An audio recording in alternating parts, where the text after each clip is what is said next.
Mom, Dad, I humbly suggest you save some money and shop Amazon for back to school. It's for my growth, meaning my body's growing at an alarming rate.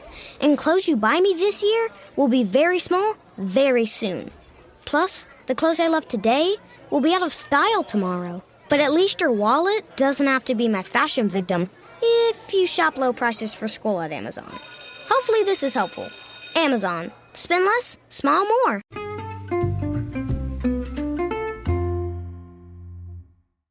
Hi, everybody, and welcome to the Dr. Psych Mom Show.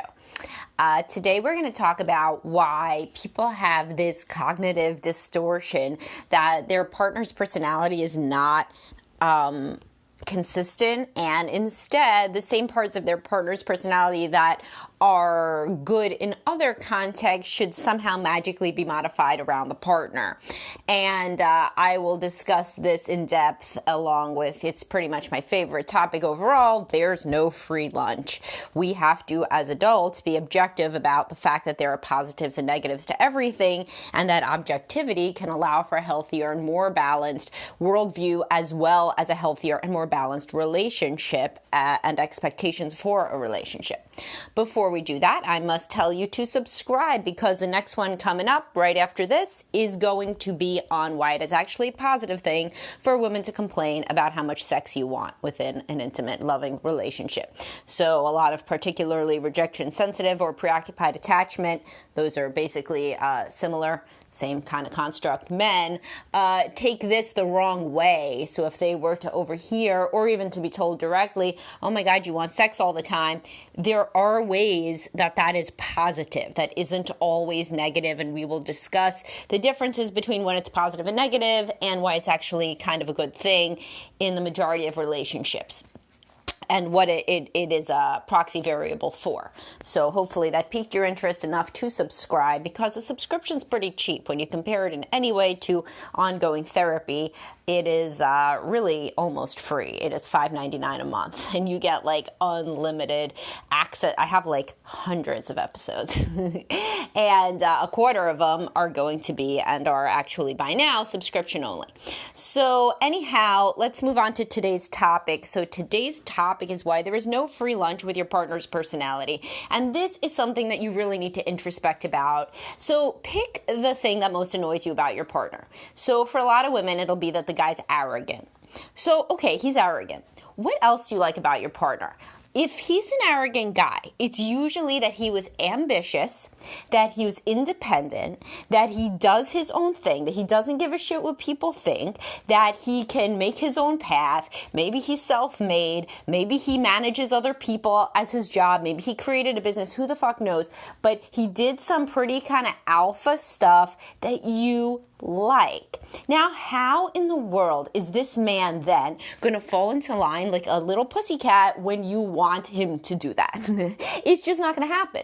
If you are selecting a mate based on that they are in some ways alpha and impressive and they are their own man, guess what? They're their own man. You got it. You got what you wanted. They're their own man. And they're not your man except in title only at times. They are always going to want to keep doing their own thing. They're always going to have this same sort of arrogant style that serves them well outside of the home. They're going to do it inside the home. Now, this doesn't mean that people cannot, of course, learn. I work with this personality type all the time, the self-made man, somebody who is fairly self-aggrandizing at home and it's not working, and the same sorts of things that got him to be successful aren't working with his wife, and we can totally modify this behavior.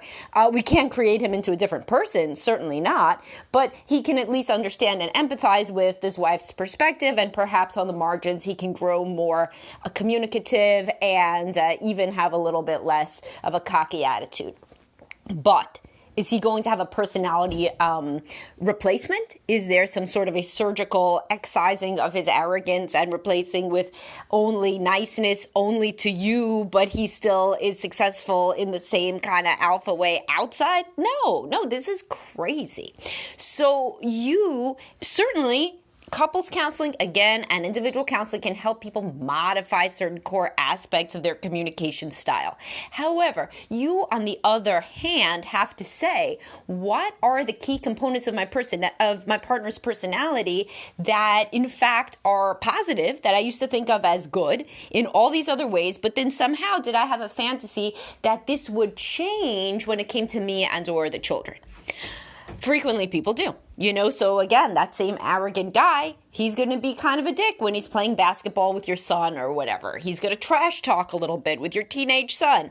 And if you say, oh my God, that's going to ruin my son's self-esteem, well, I mean, refer back to my podcast on your husband's allowed to treat the kids differently than you do. But B, this is the same guy. This is his personality. Your son will learn this is dad's personality. Unless dad is like a huge raging asshole that anybody would say is a horrible person, it's usually nothing to even be concerned about at all. What is the most frequent equivalent that I see with when men do this? When the woman laid back like a doormat and let you do everything you wanted. So, it would be related to this personality type I originally brought up, the arrogant guy. So who do these guys often partner with? A woman who deals with their shit, right? And doesn't complain. So the woman who let you pick the restaurant, let you pick when you're going to go play golf, let you pick when you're going to not play golf, let you get extremely drunk and then took care of you when you're hungover the next day, guess how she's going to act with your kid? Your kid's going to run the show too. No fucking kidding. Think about it pragmatically. The same personality type that put up with your shit is going to let your kid railroad her too. So I see a lot of men that say, why can't my wife be an effective disciplinarian? Is she an effective disciplinarian with you when you do shit that you shouldn't do? No. She has let you do whatever you want, and you, when it was towards you, you thought of this as laid back, supportive, patient. And then you come home, you see your kids are like coloring on the sofa, and your wife says, I don't know what to do. I thought, I thought it was good for their creativity. Yeah, of course she's that person. And you liked it. You liked it. You couldn't have got along with another type A like yourself, probably tried to date women like that, and it didn't go anywhere. They were mad at you all the time, or you thought that they were rigid bitches, right? So what did you end up with is a real laid back person, and she's going to be real laid back everywhere. And then if you start to think, oh my God, maybe she wasn't laid back, maybe she just enables assholes. Yes, I'm sure you have a point, but this is the person that you picked. So does it mean that you can't learn more effective strategies to parent, or that she can't, or that she cannot never go to therapy and, figure this shit out? Of course she can. But then the irony comes that when she's working with somebody who says, don't let the kids treat you like garbage, then they're also going to say something about some of your behavior that's self-centered. And wait, why is he going away for 12 hours to play golf and leaving you with the kids after you had a hard week? I don't understand.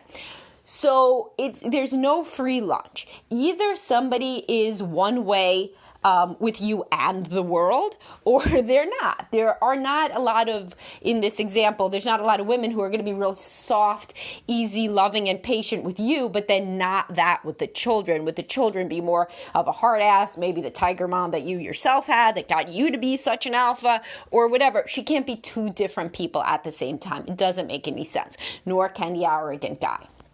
Now let's flip to the obvious other example of both. So then there's the man who's too passive, and the woman loved this. She loved it in the courtship. She got to pick everything. She got to pick where they went on vacation. She got to pick if they went on vacation. She got to pick when their work was important and when being together as a couple was important. Every place they traveled, everything they did, the house, every aspect of the wedding, every aspect of the furniture, everything. It was just wonderful. She had infinity choices. And now the honeymoon stage has run its course, and she's met a few other people. She's evolved as a human being. And now she thinks, but that guy at work that's more like me, like he's more of a go-getter. Boy, it would be nice to be with somebody like that.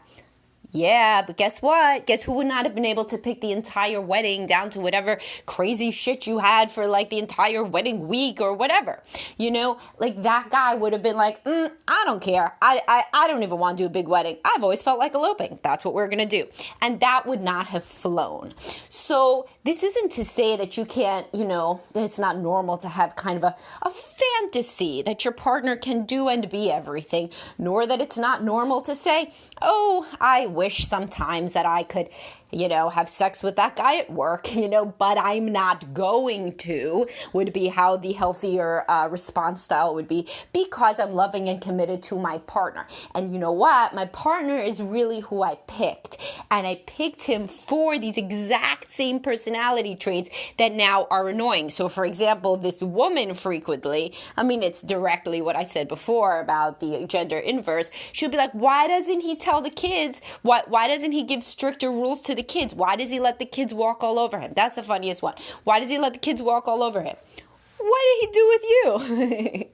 He let you walk all over him too. So he's the same person. And then, of course, the converse, the man who thinks that, his wife is such a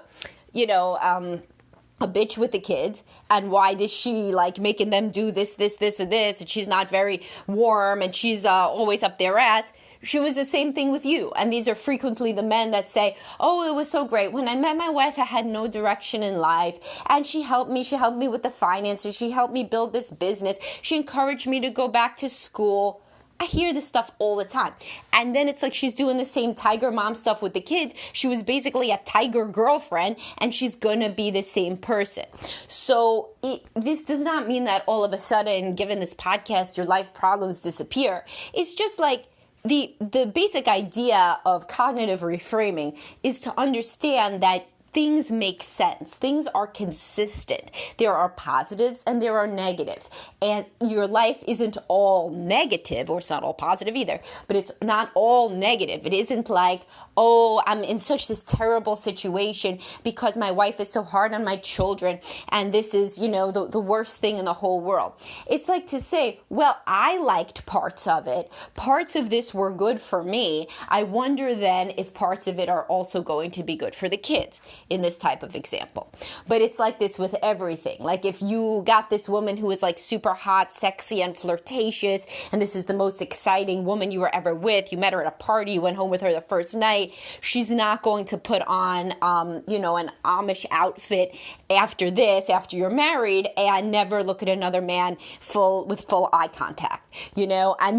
She's still going to be the same vivacious personality. She is probably going to be faithful if she's like the majority of women, but she's not going to turn into a different human being. And so, basically the reason that people have fantasies that their partner will be totally different with them is this, very human, normal, functional, it's not functional when it gets to the extremes, but overall, it's a normal sort of fantasy to be somebody's special person. And that is functional because if you think that your partner is somewhat different with you than they are with everybody else, those rose-colored glasses are adaptive and they allow people to fall in love. You can't fall in love if you're like, well, here I am 25 and my wife, my girlfriend who I want to marry here is 24 and biologically she's at the time when she wants to have children, and I tick off certain boxes, given her imago. So honestly, that's probably why she wants to be with me. Also, she has certain fantasies that may not be borne out about my character, that are just projected from romantic movies. You can't fall in love like that. So there's an adaptive quality to feel that your relationship is special and that you're going to be somebody's special person. And the more that you believe in this, the more that you can co-create it with your spouse and actually be one another's special people. But you just have to keep your bar not beyond high. Your bar has to be achievable by your partner. So for example, let's say that you want your spouse to be a little bit more be a little bit more assertive with the kids. If you understand that this is the same person that let you walk all over them pretty much, which you kind of liked, and let you live your best life for a long time before kids, you could be like, okay, what should my expectations be? Maybe my expectation should just be that I'm the disciplinarian. That could be my expectations because that makes sense given the rest of our dynamic. Or maybe my expectation should be that they just don't color on the couch, right? Like well, we're going to keep it low, or they don't, light fires in the home, like whatever. But the thing is, you got to understand your partner. The more you can understand your partner within a really large context, their family of origin, how they were with you originally, their secret inner world, and their hopes and expectations also. A lot of this stuff is sussed out in couples counseling. If this seems like an insurmountable, like how the fuck would I figure that stuff out? Couples counseling is good. But the more you understand them and the more layers with which you have, the more lenses that you have to look at them through, then the better your relationship is going to be. Because then you're looking at them as a person rather than a fantastical artifact of your own subconscious, which isn't going to work. Because then they're always going to do things that you don't like, you don't expect, you don't predict, because you're hoping for them to be this idealized version of, this ultimate and fulfilling love. And to basically be, a Stepford spouse, which they cannot be. And I'm going to talk about that Stepford wife idea in the next podcast about the sex. As though that clears anything up. I have many about sex and the sex and whatever. But anyhow, I hope that you got something out of this podcast. What you should do really is... only share it with your spouse if they want to hear me. I can't stress that enough. But think about it yourself. Think about it and even write out, like, what are the things I most dislike about my spouse? Did I like these things when it was earlier in our relationship? And like, if so, am I being a little harsh here? I mean, there's just infinity examples. Like, you feel like your wife spends too much money now, but when you met her, like, you had never been with somebody so spontaneous and open. Your family was a bunch of frugal hard asses, and, you just thought that she loved life, and now all of a sudden you're changing the rules, et cetera, et cetera. I see this equivalently across gender. There's no such bullshit that, like, men don't get disappointed with their wives as much. Yes, they do. Give me a break. And think about it, introspect, and I will catch up with you guys later. Bye-bye.